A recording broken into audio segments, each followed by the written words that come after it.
Boa noite, fala pessoal. Então, dando continuidade, resolvi fazer esse vídeo. Vou sempre postar vídeos por aqui para informar aos cidadãos sobre os seus direitos. E hoje vamos falar sobre um tema bastante interessante, o qual eu já fiz o texto publiquei no Jus Brasil, na minha plataforma, publiquei no Instagram um resumo, o quadro Resumo Esquematizado, e o tema de hoje é sobre juros. Quem não quer falar sobre juros, não é verdade? Juros faz parte da nossa vida, juros sempre nos acompanha, juros é passado, presente e futuro, sempre vai estar conosco.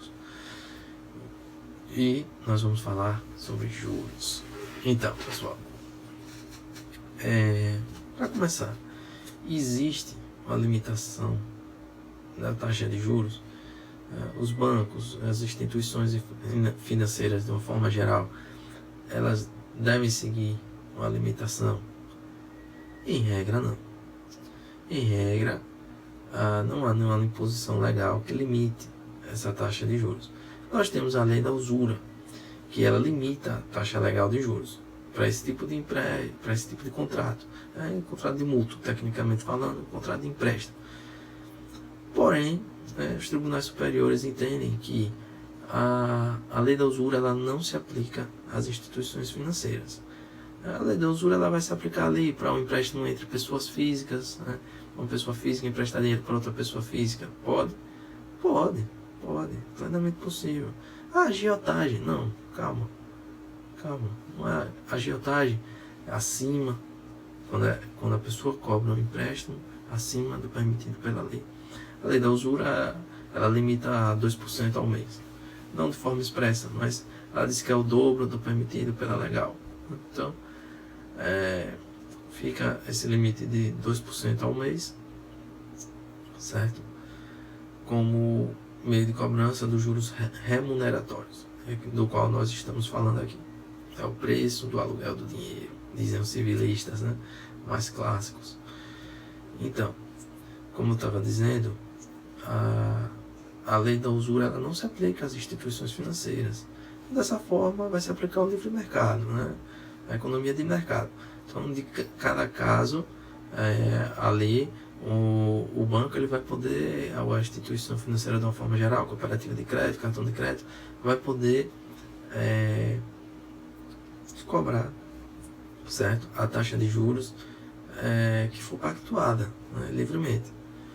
Porém, todavia, existe uma limitação não legal. Mas o que é que o Poder Judiciário faz? Quando nós levamos essas demandas judiciais ao Poder Judiciário, o juiz ele vai levar em consideração e tomar como parâmetro a taxa média de mercado. Bem plausível, na verdade. Ele vai analisar a taxa média de mercado. Veja, para esse tipo de contrato aqui, é um capital de giro?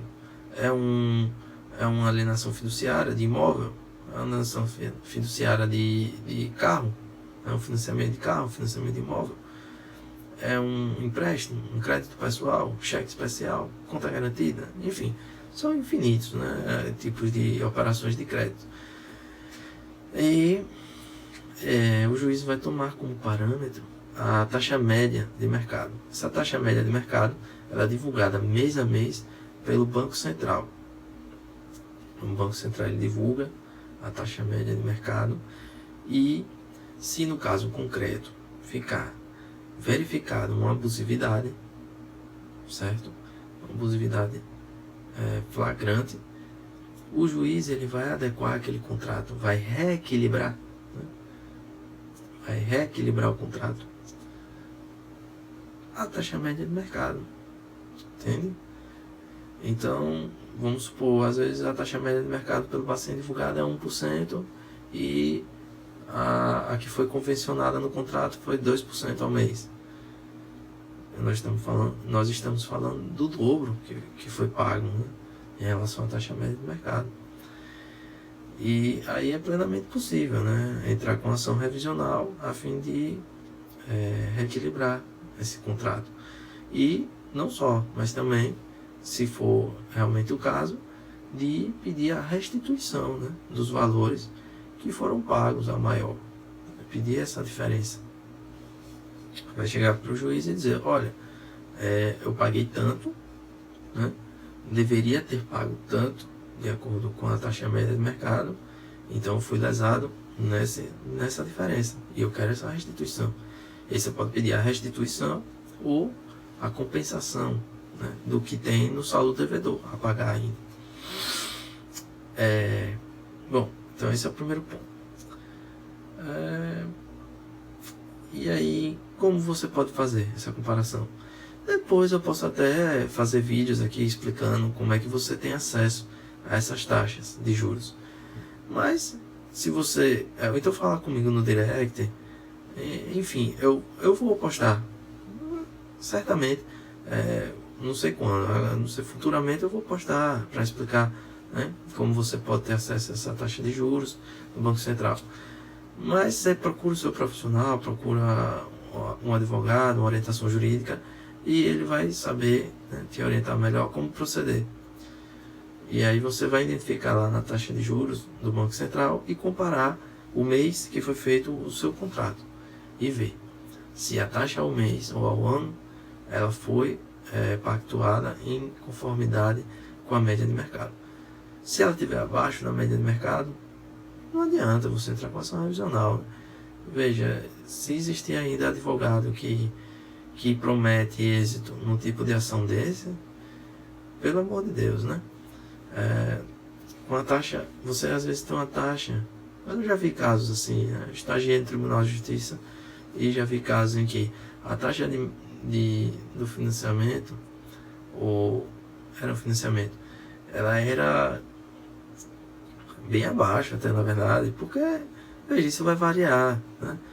Isso vai variar de cliente para cliente. Tem clientes que têm ótimas linhas de crédito no banco e com taxas abaixo do que a média de mercado, inclusive. Já tem outros clientes não, que contratam com taxas bem superiores, taxas absurdas, mas é porque é a questão da necessidade, né?